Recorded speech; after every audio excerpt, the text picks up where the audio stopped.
Halo bro, kembali lagi di Gaptek.id dan di depan gua ini udah ada laptop yang dirilis oleh sebuah brand bernama Colorful. Buat yang selalu ngikutin skenanya perlaptopan mungkin masih asing dengan brand Colorful. Tapi buat yang biasa rakit PC, brand Colorful ini memang udah nggak asing ya, karena Colorful itu cukup terkenal untuk brand kartu grafis ataupun motherboard. Terutama kartu grafisnya sih, karena Colorful juga brand partner Nvidia yang lumayan oke lah ya. Terutama di Indonesia juga udah cukup banyak yang mengenal. Ada Colorful dan juga iGame untuk seri gamingnya di kartu grafisnya. Nah, nggak ada angin, nggak ada hujan. Memang lagi nggak ada angin dan nggak ada hujan sih, meskipun ini bulan Desember. Ini si Colorful tiba-tiba ngeluarin sebuah laptop gaming bernama Colorful Evolve P15. Jadi bisa dibilang ya Colorful udah punya pengalaman yang cukup banyak. Mereka bukan brand baru, biasa ngehandle motherboard, kartu grafis, ada SSD juga bahkan ya.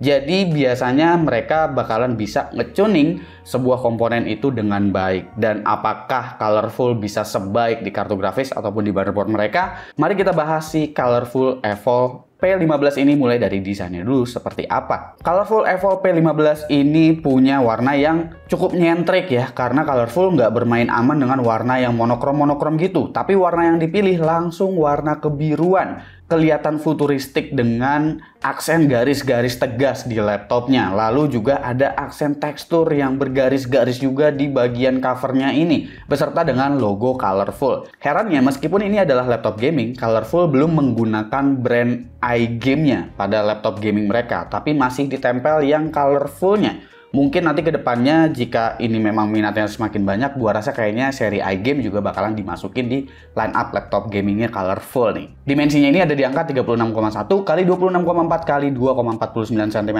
dengan berat 2,35 kg.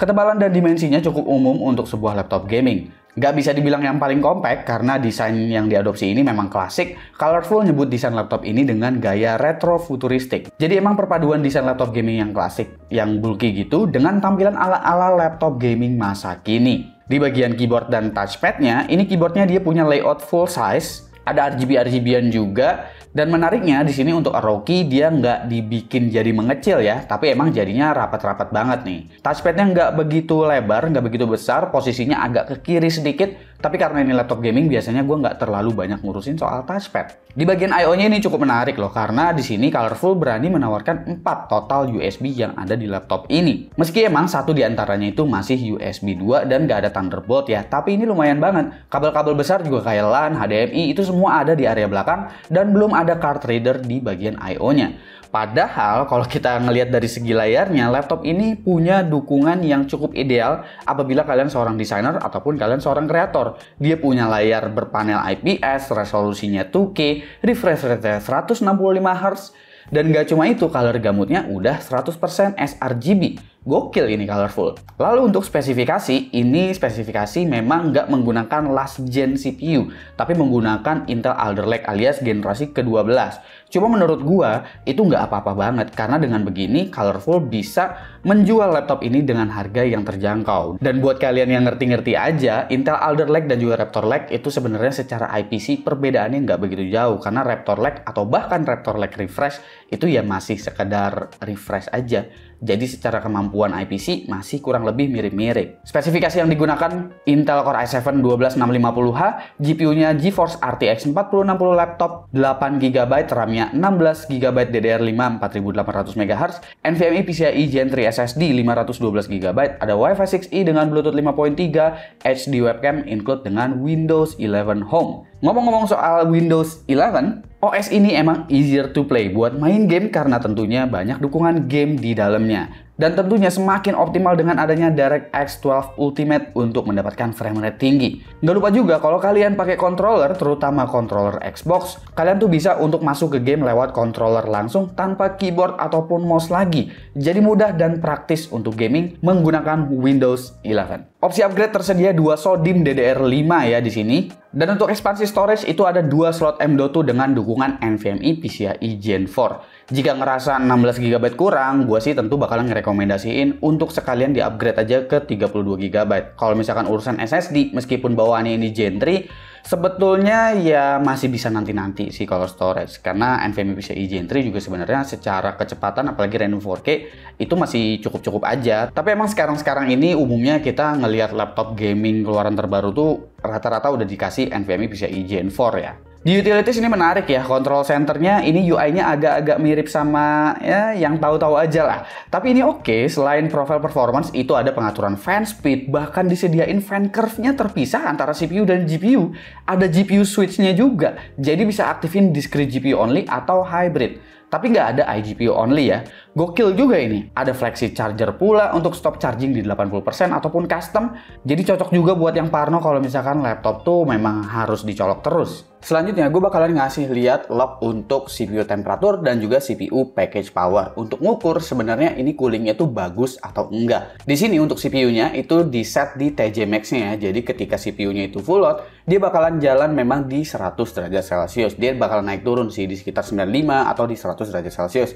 Apakah itu normal? Normal aja, karena CPU modern zaman sekarang memang ada beberapa tuning yang memang diizinkan untuk beroperasi di 100 derajat Celcius. Tapi untuk menentukan coolingnya bagus atau enggak, sebenarnya kita harus ngelihat CPU package powernya juga. Pada titik 100 derajat Celcius berapa watt yang memang bisa ditahan oleh coolingnya. Dan kalau kita lihat di sini, coolingnya itu sanggup menahan beban sekitar 55 watt ya. Angka ini udah sedikit di atas dari base TDP untuk Intel Core i7 12650H. Apabila kalian pingin di set jadi adem CPU-nya, kalian bisa menggunakan mode entertainment atau mode quiet dengan catatan performance-nya nggak akan sekencang di mode performance ini. Untuk GPU temperatur saat di stress test menggunakan 3D Mark Firefly Ultra Looping selama 20 menit, GPU temperaturnya itu ada di sekitar 85 derajat Celcius. Angka yang cukup wajar juga untuk sebuah RTX 4060 yang diberikan TGP tinggi. Tapi meskipun TGP-nya 140 watt, RTX 4060 itu sebenarnya punya limitasi dari clock speed, sehingga paling optimalnya itu memang berjalan di sekitar 100 sampai dengan 110 watt ya. Kalau dipakai buat gaming, CPU temperatur cenderung lebih adem, sekitar 80 atau 85 derajat Celcius.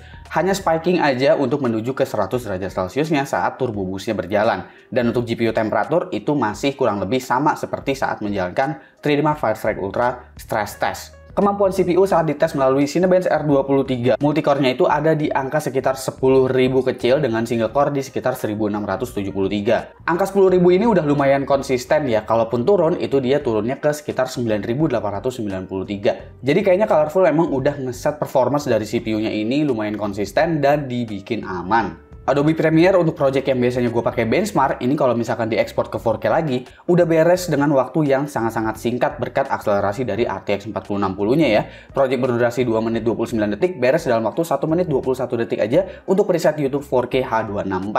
Apabila menggunakan DaVinci Resolve dan kalian pingin encoding menggunakan AV1, video berdurasi 13 menit ini beres dalam waktu hanya 2 menit 12 detik aja. Angka yang juga udah sangat-sangat kenceng. Ini wajar karena untuk zaman sekarang video encoding itu memang lebih banyak dikerjakan oleh GPU ketimbang oleh CPU. Bahkan untuk Blender pun ini udah bisa dapat di sekitar 850-an sampel per menit scene classroom yang memang biasanya gue pakai buat benchmark. Dipakai untuk Stable Diffusion juga udah bisa ya, untuk generatif gitu, VRAM-nya lumayan 8GB dan waktu yang dihasilkan itu kurang lebih sekitar 2,6 detik ya. Kemampuan GPU apabila gue cek melalui 3D Mark Firefly graphics score-nya ada di sekitar 26.850 gitu, dan ini semua pengujian gue menggunakan mode performance ya untuk ngecek potensi performance-nya itu seperti apa. Di 3D Mark Time Spike dapat graphics score di sekitar 10.442, angka yang udah cukup baik untuk ukuran RTX 4060 laptop. Dengan spesifikasi seperti ini sebenarnya memang kurang ideal untuk bermain di resolusi 2K gitu, karena terlalu tinggi resolusinya. Jadi untuk Full HD sebenarnya yang paling ideal di laptop ini apabila incaran kalian itu presetnya mentok kanan. Di Cyberpunk 2077 ini udah bisa dapetin di atas 60 fps ya untuk preset ultra menggunakan ray tracing. Lalu Death Stranding juga udah bisa dapetin frame rate yang cukup tinggi, bahkan lebih dari 144 fps di sini untuk rata-ratanya, dan 1% low frame rate-nya ternyata juga masih bagus meskipun RAM-nya ini masih 16GB. Wajar sih, ini game yang memang lumayan ringan. Lalu selanjutnya adalah Far Cry 6. Untuk Far Cry 6 ini gue bisa dapetin rata-rata di 86 fps dengan 1% low frame rate yang juga masih bagus ya. Dan ini menggunakan preset ultra, ray tracing nyala, menggunakan FSR ultra quality. Hogwarts Legacy itu bahkan masih bisa dapetin rata-rata di atas 60 fps dengan preset high di atas quality, ray tracingnya juga hidup. 1% low frame rate-nya aja memang yang masih cukup rendah, dan untuk spesifikasi tinggi pun memang di game ini rata-rata berjalannya kayak begitu. Horizon Zero Dawn dapat rata-rata FPS 112 dengan preset Ultimate di sini.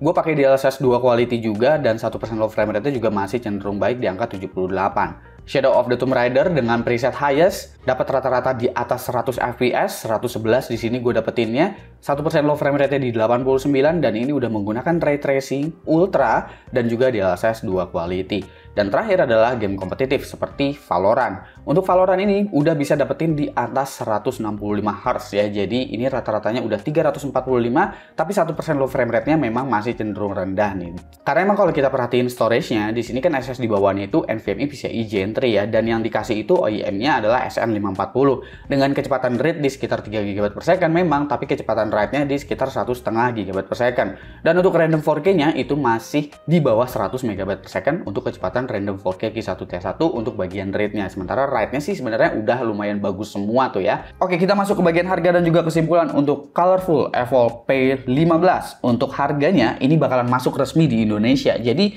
ini bukan sebuah laptop yang memang diambil dari luar negeri, abis itu tiba-tiba ada yang ngejual gitu aja di toko. Enggak, ini masuk resmi di Indonesia dan bakalan dijual dengan harga sekitar 16 jutaan. Tenang, bukan 16,9 juta rupiah, masih 16 juta kecil kok. Nanti kalian cek aja di marketplace untuk harganya 16 juta berapa ya. Dan itu yang bergaransi resmi. Garansi resminya selama 2 tahun dari Colorful Indonesia. Config dari Colorful Evolve P15 ini sangatlah menarik menurut gua. Mereka sadar bahwa akselerasi GPU saat ini adalah sebuah mandatory. Penggunaan CPU Gen 12 atau Alder Lake adalah alternatif yang baik karena pasti udah murah. Lalu IPC dari Alder Lake itu emang masih mirip-mirip ya sama Raptor Lake. Jadi sebetulnya nggak terlalu signifikan juga bedanya jika dipakai main game. Ditambah lagi, RTX 4060 yang ada di laptop ini nggak dikasih power limit super rendah.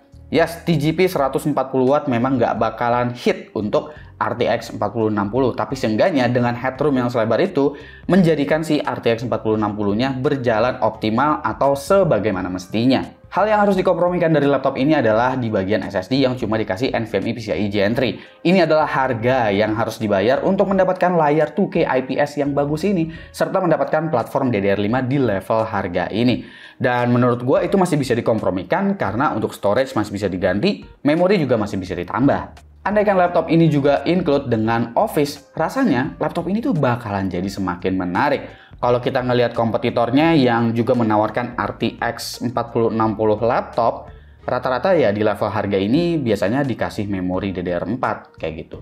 Dan Colorful berani menawarkan untuk platform DDR5 mereka. Nah, kira-kira menurut kalian gimana nih untuk Colorful Evolve P15? Silahkan komen di bawah dan kasih pendapat kalian masing-masing. Jangan lupa subscribe Gosuki dan seperti biasa, sampai jumpa di lain kesempatan.